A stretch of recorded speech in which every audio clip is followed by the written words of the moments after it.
រៀបចំបញ្ចប់កិច្ចសហការជាមួយគេហើយមិនដឹងជាយ៉ាងម៉េចទេថ្ងៃនេះស្រាប់តែគេយកឯកសារសម្ងាត់របស់ក្រុមហ៊ុនយើងទៅបង្ហោះជាអត្ថបទផ្សព្វផ្សាយសាធារណៈបាត់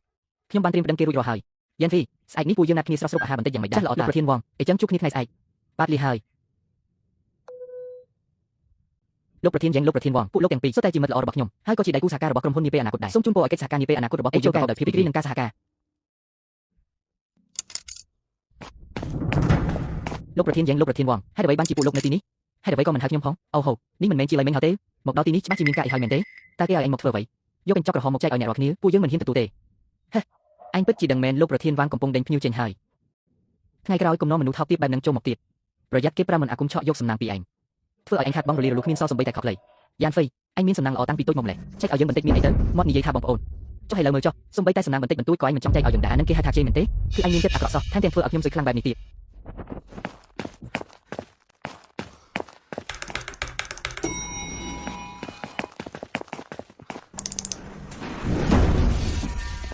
លីមីងហៅកុំអើទៅសុំទោសយ៉ានហ្វីភ្លាមខាក់ស្ដោះចង់ឲ្យខ្ញុំសុំទោសហីចាំជាក្រោយទៅឯងហើយ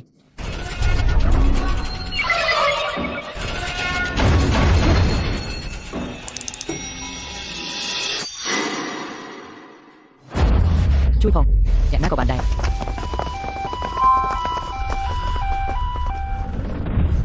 រអ្វីដែលគ្រូធំនិយាយគឺសុទ្ធតែជាការពិត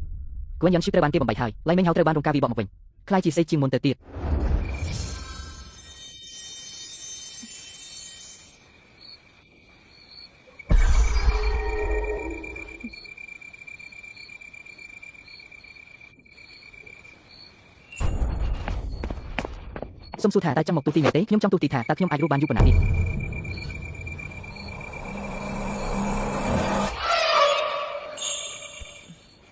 ខ្លាចទេក្រឡេកមើលដំបងពិតជាភ្ញាក់ផ្អើលមែនប៉ុន្តែបើមើលយូរទៅក៏លេងអីហើយតើអ្នកកាត់អីហ្នឹងជឿមែនទេប្រហែលជាជឿហើយចុះតើអ្នកជឿដោយសារអ្វីជឿយូរប៉ុណ្ណាហើយបាននិយាយឲ្យចំទៅរបស់ខ្ញុំនេះមិនមែនជាជំងឺតតែសោះតែវាគួរតែជាការប៉ះពាល់នឹងវិទ្យុសកម្មបូករួមទាំងវីរុសម្យ៉ាងទៀតប៉ុន្តែរឿងរ៉ាវពិតប្រាកដយ៉ាងណានោះសូម្បីតែខ្លួនខ្ញុំផ្ទាល់ក៏មិនដឹងដែរខ្ញុំឈ្មោះវងហ៊ុនហ៊ុនកុំមើលមកមុខខ្ញុំដែលខ្លាចជាបែបនេះតាមពិតខ្ញុំទើបតែអាយុ29ឆ្នាំទេកាលពីកន្លះឆ្នាំមុនខ្ញុំបានរៀបការហើយស្វាមីរបស់ខ្ញុំគឺជាមិត្តរួមថ្នាក់កាលពីរៀនថ្នាក់អនុតែក្រោយរៀបការបានមិនយូរប៉ុន្មានសុខភាពរបស់ខ្ញុំក៏ចាប់ផ្ដើមមានបញ្ហាក្រោយមកស្ថានភាពកាន់តែធ្ងន់ធ្ងរទៅរហូតដល់ស្បែកនៅលើខ្លួនរបស់ខ្ញុំចាប់ផ្ដើមរលួយយ៉ាងធ្ងន់ធ្ងរបន្ទាប់មកក៏ត្រូវបានគេធ្វើរោគវិនិច្ឆ័យឃើញថាជាជំងឺវិទ្យុសកម្មប៉ុន្តែគ្រូពេទ្យនិយាយថាប្រភពនៃជាតិពុលនោះប្រហែលជាមិនមែនមកពីក្នុងស្រុកទេតាមមានការពិនិត្យរកឃើញទេថាសារធាតុវិទ្យុសកម្មនោះជាអ្វីហើយតើអ្នកបានប៉ះពាល់វាដោយរបៀបណាខ្ញុំក៏មិនដឹងថាបានប៉ះពាល់វាដោយរបៀបណាដែរម្យ៉ាងទៀតក្នុងអំឡុងពេលនោះខ្ញុំធ្លាប់បានទៅអាហ្វ្រិកមិនដឹងថាឆ្លងមកពីទីនោះឬអត់ទេចាប់តាំងពីខ្ញុំជិះមកស្វាមីរបស់ខ្ញុំបានឈប់ពីការងារដើម្បីមកមើលថែខ្ញុំនៅមន្ទីរពេទ្យរាល់ពេលដែលត្រូវរងទុក្ខវេទនាដោយសារដំបៅរលួយរហូតញ៉ាំបាយមិនចូលគឺគាត់តែងតែនៅក្បែរជានិច្ចតើអ្នកមានថ្ងៃខែឆ្នាំកំណើតរបស់អ្នកនិងស្វាមីដែរទេមានចាស់ខ្ញុំកើតនៅថ្ងៃទី4ខែមករាឆ្នាំ1985វេលាម៉ោង5:01ព្រឹកស្វាមីរបស់ខ្ញុំកើតនៅថ្ងៃទី9ខែវិច្ឆិកាឆ្នាំ1984វេលាម៉ោង3:00ព្រឹកតើមានរឿងអ្វីមែនទេតើមានន័យថាខ្ញុំហៀបនឹងស្លាប់ហើយមែនទេអ្នកពិតជាសល់ពេលមិនច្រើនទៀតទេយ៉ាងយូរមិនបានលើសពី10ថ្ងៃទៀតឡើយប៉ុន្តែខ្ញុំបានទស្សន៍ទីឃើញរឿងរ៉ាវមួយចំនួនដែលអ្នកប្រហែលជាមិនចង់ដឹងតើប្តីរបស់អ្នកឈ្មោះអ្វីតើអ្នកមានរូបថតរបស់គាត់ទេប្តីរបស់ខ្ញុំឈ្មោះលីវិនជីងនៅក្នុងទូរស័ព្ទរបស់ខ្ញុំមានរូបថតរបស់គាត់ម្នាក់នេះមានចរិតកំណាចបង្ហាញលើចិញ្ចើមផ្ទៃមុខមានភាពពុតត្បុតក្រសែភ្នែកសាហាវខូខើពិតជាមិនមែនជាមនុស្សល្អឡើយហើយម្យ៉ាងទៀតគេធ្លាប់កែសម្ផស្ស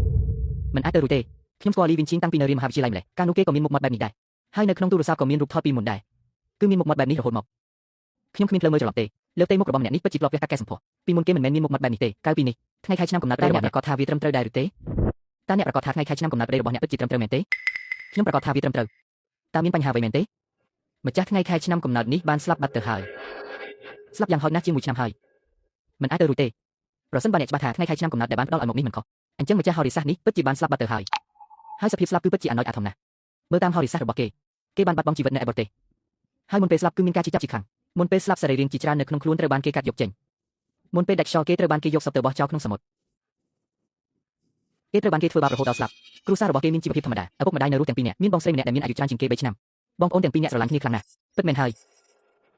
យប៉ុន្តែហោរិសាសរបស់ម្នាក់នេះចង់នឹងទឹកកាលគេអាយុ18ឆ្នាំគេបានទៅលេងទឹកជាមួយមិត្តរួមថ្នាក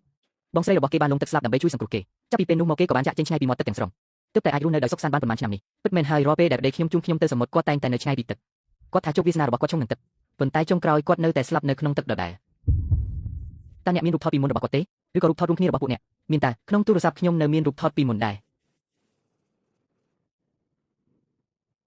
រូបថតពីមុនសុទ្ធតែត្រូវ